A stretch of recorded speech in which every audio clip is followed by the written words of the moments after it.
Hi students, in the last class we discussed about translation process. Within the translation we have the 5 steps, right?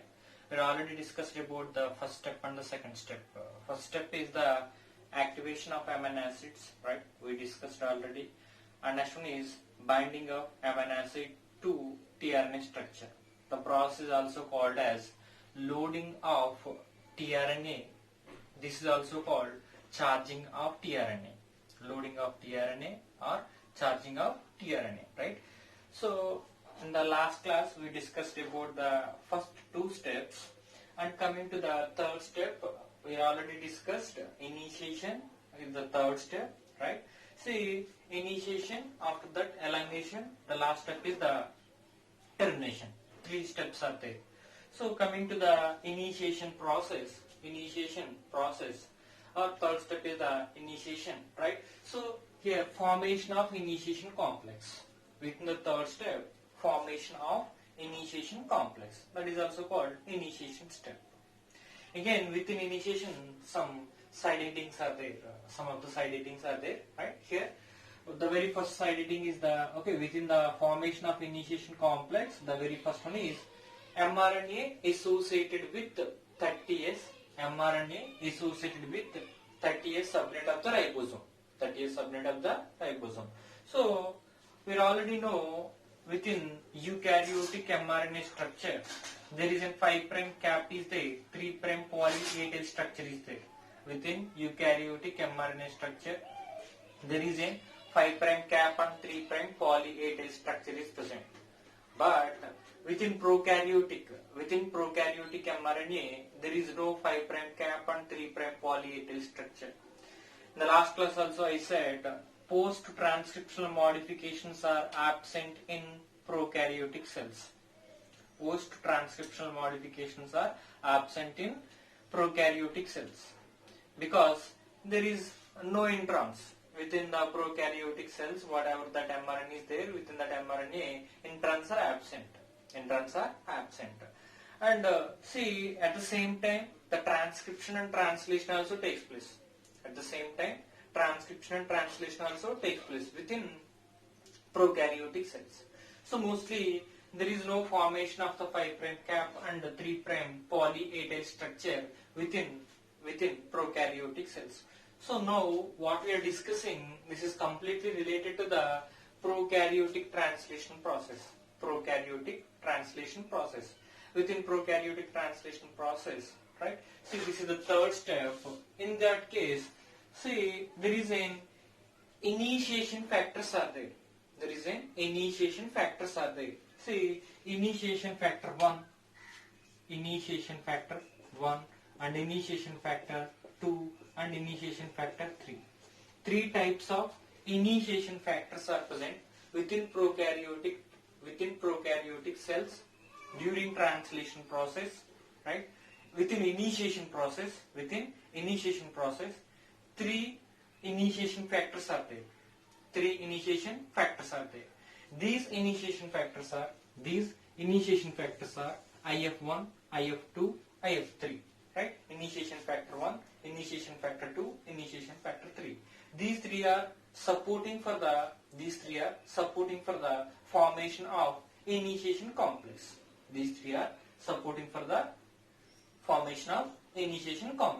Right?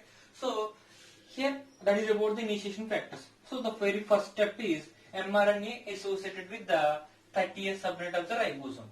mRNA, right? This is the one of the mRNA structure. The mRNA associated with the 30S subunit of the ribosome. So here there is an IF3, initiation factor 3,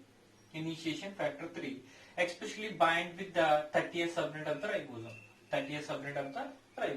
Right? So there is an IF3 initially binds to the 30S subunit of the ribosome. 30S ribosomes are 30S subunit means small subunit of the ribosome.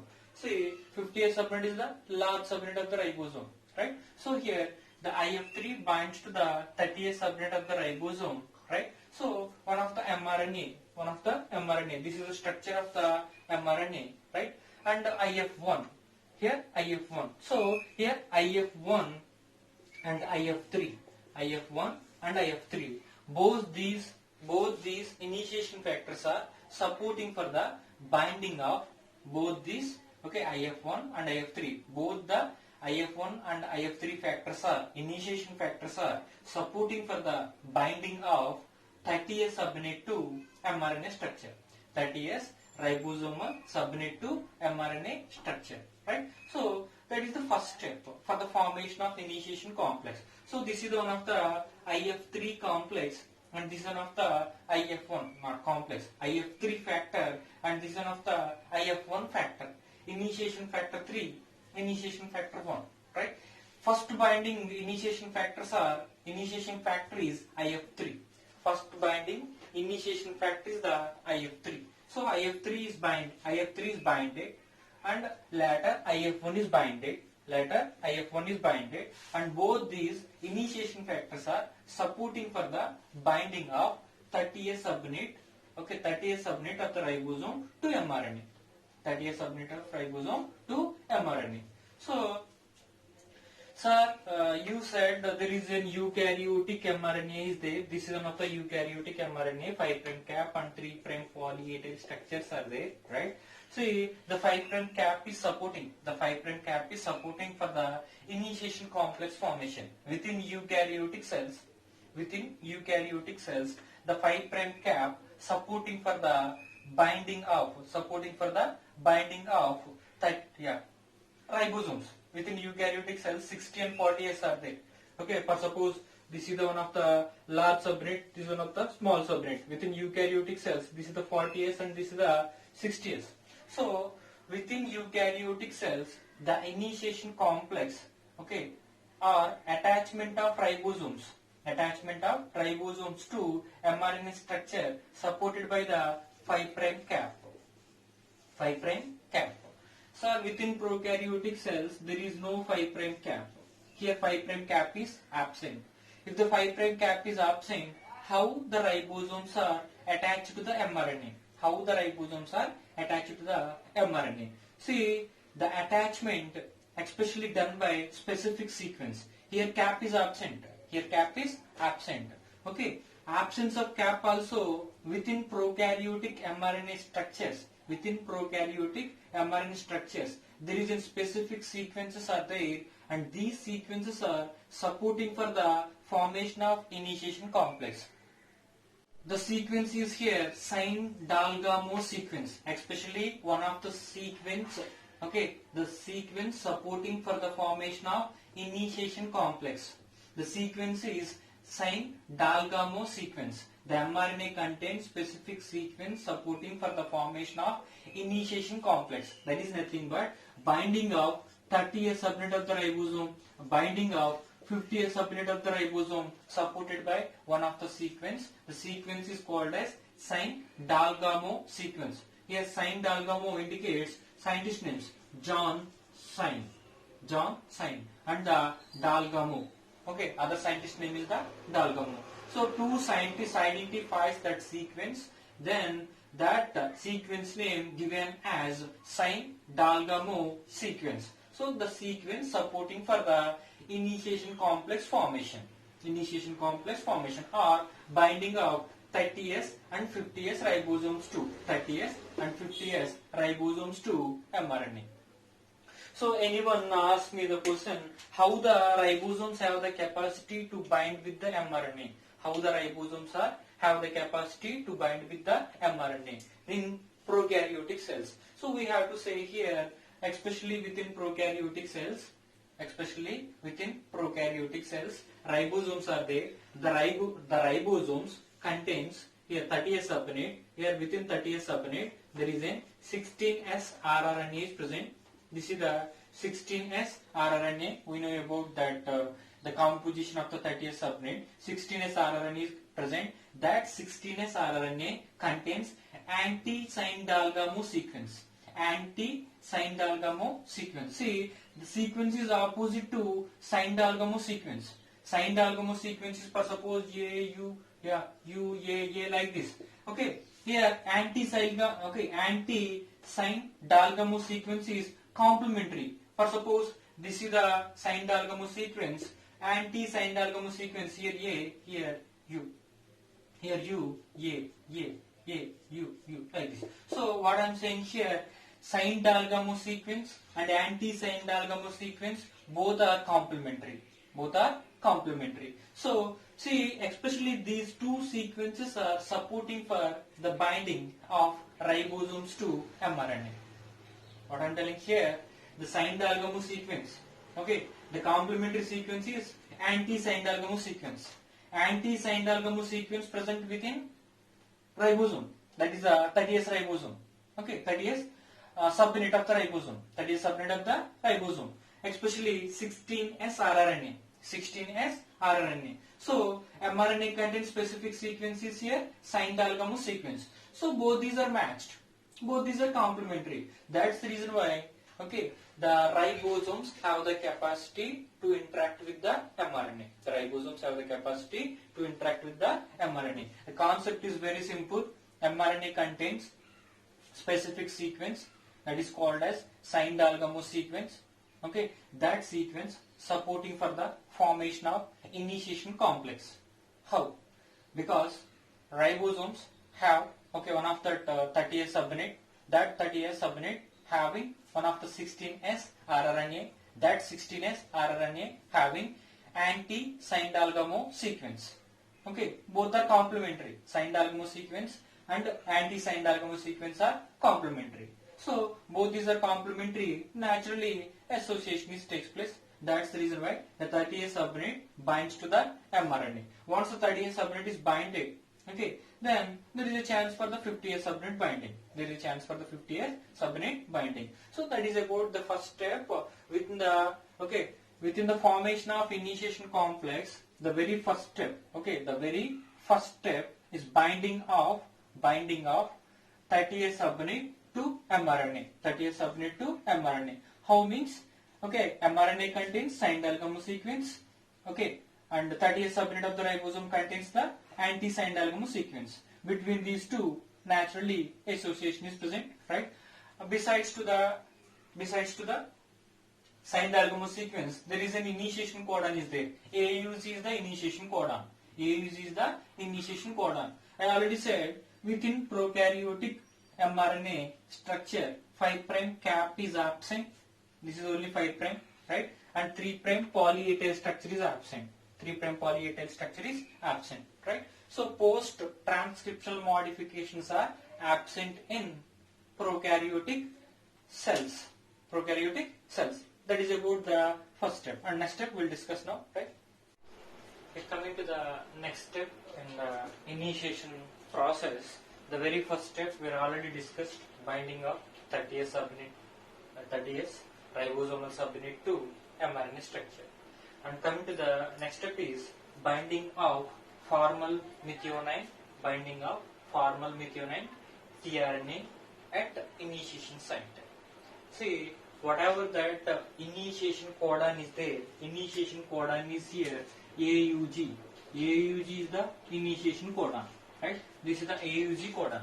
AUG codon codes for, AUG is the initiation codon in prokaryotic cells. AUG codon codes for the formal methionine. Formal methionine. So formal methionine tRNA. This is the formal methionine tRNA structure binding at the initiation site. Binding at the initiation site. So this is the second step. This is the second step. So this is one of the formal methionine tRNA binding at the initiation site. This is the second step. So how the binding takes place? How the binding takes place? We have already discussed. There is an IF1, IF2, and IF3. Three factors are there. IF1, and IF3. IF1 and IF3. Both these are supporting for the binding of 30S ribosomal subunit to mRNA. IF1 and IF3, both these are supporting for the binding of 30S ribosomal subunit to mRNA. That is the first step. Next step is, okay, IF2. IF2 especially supporting for the binding of formyl methionine tRNA, formyl methionine tRNA at initiation site. So this is the formyl methionine tRNA structure. This is the formyl methionine tRNA structure. See, the binding takes place like this. Or suppose here J, this one is the U, this one is U, this one is J, and this one is G, and this one is C, right? So this is the formyl methionine tRNA structure, right? Like this. So this is the 3' side. The 3' side always amino acid is binded. This is 3' side. The 3' side amino acid is binded. The first amino acid is here formyl methionine. Formyl methionine. Formyl methionine binds to tRNA. That's the reason why this is called as formyl methionine tRNA. The binding is supported by one of the factor. The factor is the IF2. One of the initiation factor. The factor is the IF2. Always IF2. Okay. The binding. Okay. Always IF2. Okay. And formyl methionine. Formyl methionine is there. Okay. See here, IF2 is supporting for binding of formyl methionine tRNA. Right. This step or the binding or the interaction requires energy. So IF2 one side is binds to GTP molecule, other side is binds to formyl methionine tRNA. So what I am telling here, binding of formyl methionine tRNA at initiation site requires energy. The energy in the form of GTP. Remember, this is not ATP. This is GTP. So formyl methionine tRNA binding at initiation site means one of the formyl methionine tRNA, okay, interact with the IF2, okay, interact with the GTP. Total this complex bind at the initiation site. Once the interaction, okay, during interaction, sir, how the interaction takes place? There is an okay, AUG codon is there. This one is the codon. Right? This one is anticodon.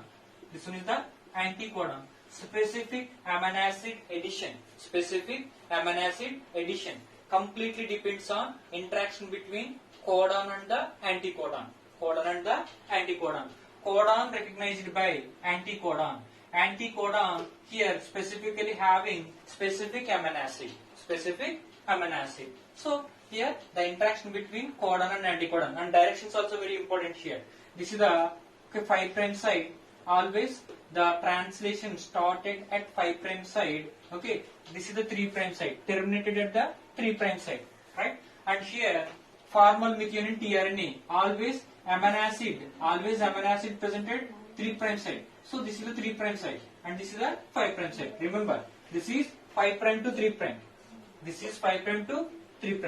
The tRNA structure 3' to 5', opposite. This is 5' to 3', right? The tRNA structure 3' to 5', opposite direction, right? So that is about that codon and anticodon recognition. So here IF1, IF3 binding for supporting for the binding of 30S subunit to mRNA structure.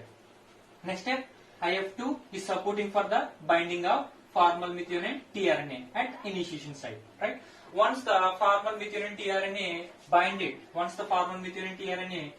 during binding process, the GTP hydrolysis takes place. So what I am telling, the codon, during codon and anticodon